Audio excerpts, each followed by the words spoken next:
రేపు అమరావతిలోని ఒక పెద్ద పండుగ ఏదైతే అమరావతి రాజధాని పనులని పునఃప్రారంభించుకుంటా ఉన్నాం. చూసాం ఎంత దౌర్భాగ్యమైన పరిస్థితి. చిన్నపిల్లవాడు కూడా హేళన చేసేవాడు, పక్క రాష్ట్ర వాళ్ళు అయితే వెటకారంగా చూసేవారు. ఆంధ్రప్రదేశ్ రాష్ట్రం మీ రాజధాని ఏంటి?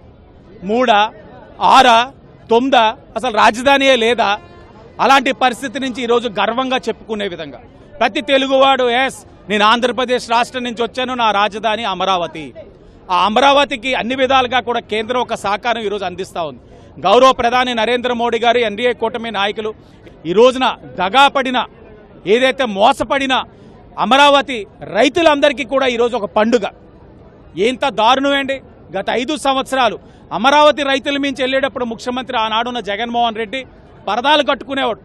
అమరావతి రైతుల్ని అసెంబ్లీ సెషన్స్ ఆ దారి మీద వెళ్తూ ఉంటే అమరావతి రైతుల్ని ఇళ్లలో ఉంచేవారు. దారుణాతి దారుణంగా మహిళలను కూడా చూడకుండా అవమానపరిచి కాలు బూట్లతో కూడా కొట్టించిన రోజులు ఉన్నాయి. రాజధాని ఈ రాజమహేంద్రవరమే ఉదాహరణ. అమరావతి పాదయాత్ర జరుగుతూ ఉంటే రైతుల మీద దాడులు చేశారు వైసీపీ నాయకులు. డ్రైనేజ్ నీళ్లు బాటిల్లో నింపి మహిళలను కూడా చూడకుండా బాటిల్తో కొట్టారు. అలాంటి అవమానాల నుంచి ఈ రోజున రాష్ట్రం వికాసం వైపు వెళ్తా ఉంది. ఈరోజు వాళ్ళందరికీ గొప్ప పండుగ.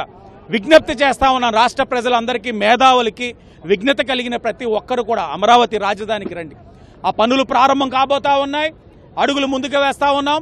ప్రతి ఒక్కరు అవకాశం ఉన్నప్పుడు ప్రత్యక్షంగా రండి, లేకపోతే పరోక్షంగా వీక్షించి ఈ రాష్ట్ర ప్రభుత్వం, కూటమి ప్రభుత్వం చేస్తున్న అభివృద్ధిని మీరందరూ కూడా కళ్ళతో చూడాలని కోరుకుంటా ఉన్నాం. జగన్మోహన్ రెడ్డి ఏదైతే పులివెందుల ఎమ్మెల్యే, ఆయనకు ఒక ఎమ్మెల్యేగా 175 మంది ఎమ్మెల్యేలు మా అందరినీ ఆహ్వానించారు. గౌరవ ముఖ్యమంత్రి గారికి ధన్యవాదాలు. నాతో పాటు నా తోటి శాసనసభ్యులు జగన్మోహన్ రెడ్డికి కూడా పంపించారు. ఆయన కూడా వస్తే బాగుంటుందని నేను భావిస్తా ఉన్నా.